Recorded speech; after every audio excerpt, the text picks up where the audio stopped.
कभी कुछ बातें हमारी यादों के कमरे की इतनी खिड़कियां खोल देती हैं कि हम दंग रह जाते हैं। बहुत खूबसूरत होती है ये यादों की दुनिया।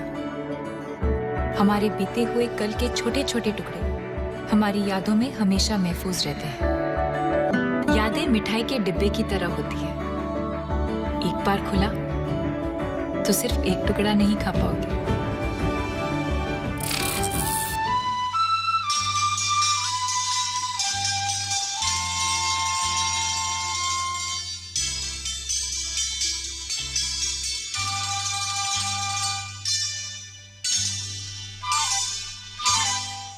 ये लम्हे ये पल हम बरसों याद करेंगे, ये मौसम चले गए तो हम फरियाद करेंगे।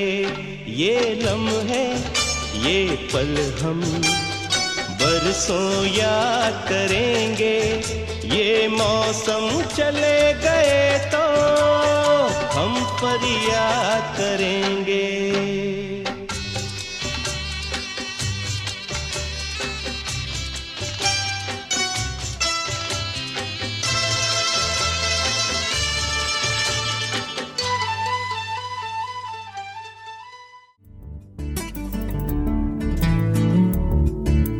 नगमे हैं, शिकवे हैं, किस्से हैं, बातें हैं।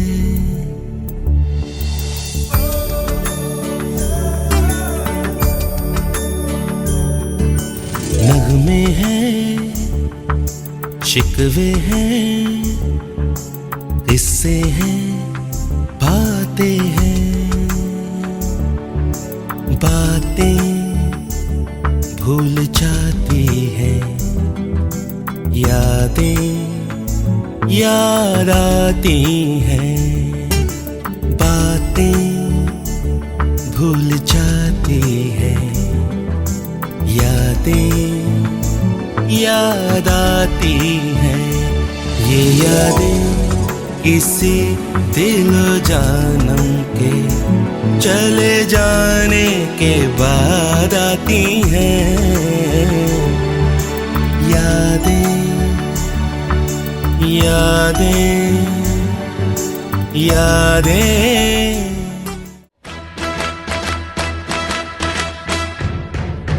Congratulations and celebrations when I tell everyone that you're in love with me.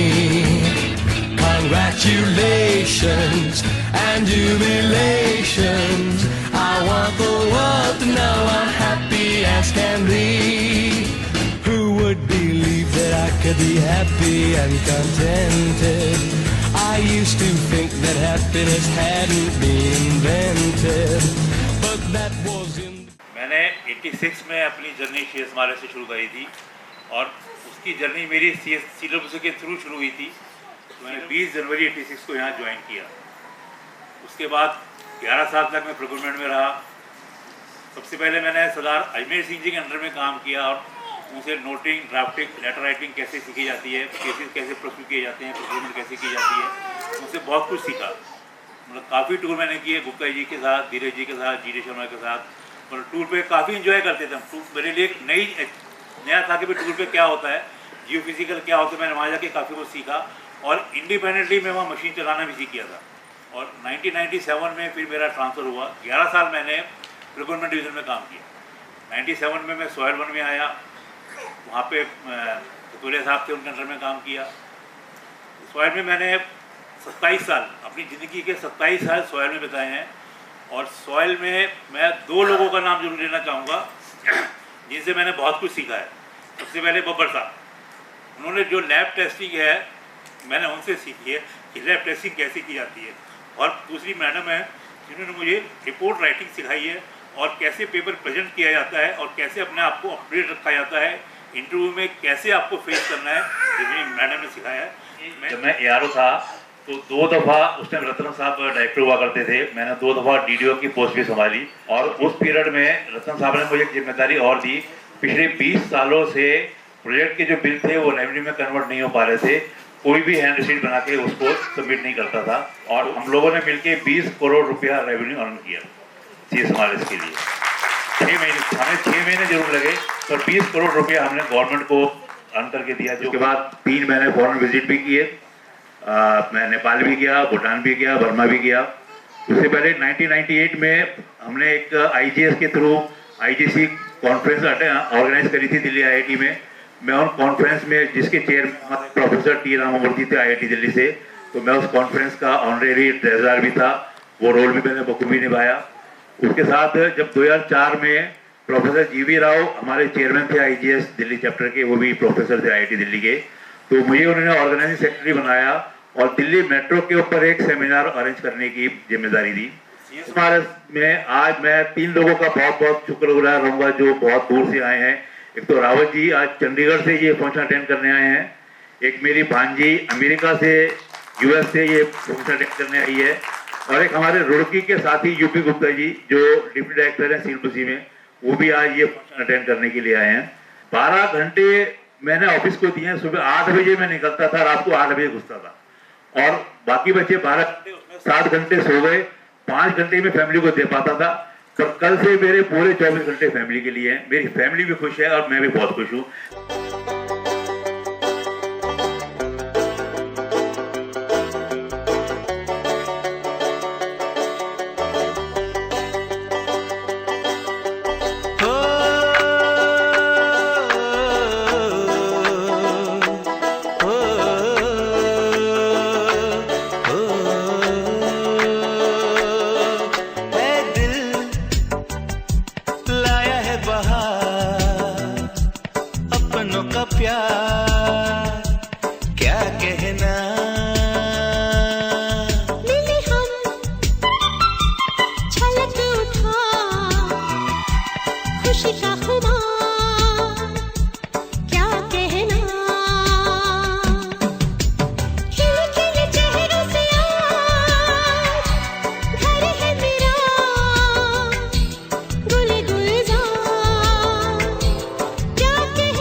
तो जैन साहब के साथ हमारा सफ़र काफ़ी लंबा रहा है। जैन साहब अपने आप में एक बहुत आइल से एक परफॉर्मर हैं, और उनको जैसे आप एक टास्क दे दें अगर, तो वो टास्क ना कंप्लीशन तक जाएगा, आपको उसके बीच में पूछने की कोई ज़रूरत नहीं। ये क्वालिटी मैं समझता हूँ हमारे ऑफिस में बहुत ही चंद लोगों के पास में है, जिसमें कि जैन साहब उसमें सबसे ऊपर हैं। और जैन साहब के साथ एक और सबसे अच्छी चीज़ क्या है कि वो आपको हमेशा जो है ना एक प्रोटेक्शन में रखने की कोशिश करते हैं। अगर आप उनके साथ में हैं तो इसका मतलब ये है कि अब आपको किसी चीज़ की चिंता की ज़रूरत नहीं है। He will take care of everything. और हमेशा हम चाहेंगे कि वो अपना रिटायरमेंट का जो पोस्ट रिटायर्ड लाइफ है वो बहुत ही अच्छे सुखमय तरीके से जिएँ। हमारा जो 38 ईयर्स का साथ है, जैन साहब की 2-3 तो खूबियाँ जो है नंबर 1 तो इनके ऊपर आप विश्वास कर सकते हो आप बनकर। तो एंड सेकेंडली जो है इनका मैनेजमेंट बहुत अच्छा है जैन साहब का। मतलब चाहे ये टूर पे रहे, चाहे मेरे ख्याल से ऑफिस में जो भी इन्हें टाइम मतलब काम दिया है तो बहुत अच्छी तरह मैनेज करते हैं और हर आदमी जो खुश रहता है इनके साथ। तो मैं इनको मतलब बहुत मिस करूँगा और मैं भगवान से प्रार्थना करूँगा कि इनकी आने वाली लाइफ जो है वो सुखमय हो और तंदुरुस्ती दे भगवान। जैन साहब बहुत बहुत thank you very much. Jain साहब बहुमुखी प्रतिभा के धनी हैं और उनकी क्वालिटीज़ में सबसे ज़्यादा जो मुझे अट्रैक्ट करती है वो है उनकी सोशल और मैनेजरियल क्वालिटी। कितनी भी पैनिक सिचुएशन क्यों ना हो या फिर वर्स्ट से वर्स्ट सिचुएशन में कूल काम रह करके एक सॉल्यूशन, हमेशा एक सॉल्यूशन प्रोवाइडर की तरह उन्होंने एक्ट किया। मैं जैन साहब से सिर्फ इतना सा कहना चाहता हूँ कि जैन साहब आपके साथ काम करके हमें बहुत मज़ा आया और and we will miss you Jain साहब। 35 साल का ये लंबा सफ़र जिसमें मुझे याद नहीं आ रहा कि कभी भी कोई कड़वाहट आई हो। हम दोनों बिल्कुल भाई की तरह रहे, बहुत अच्छे संबंध रहे, घरेलू संबंध भी रहे, फील्ड ड्यूटी की है इकट्ठी, जबकि डिसिप्लिन अलग अलग थे। मैं रॉक में था, ये सॉइल में थे, लेकिन हम इकट्ठे जाते थे। बहुत मज़ा आया फील्ड में भी। हम लोगों ने यहाँ पे एक सहयोग सोसाइटी चलाई 10 साल कंटिन्यू और बहुत स्मूथली चली, मज़ेदार।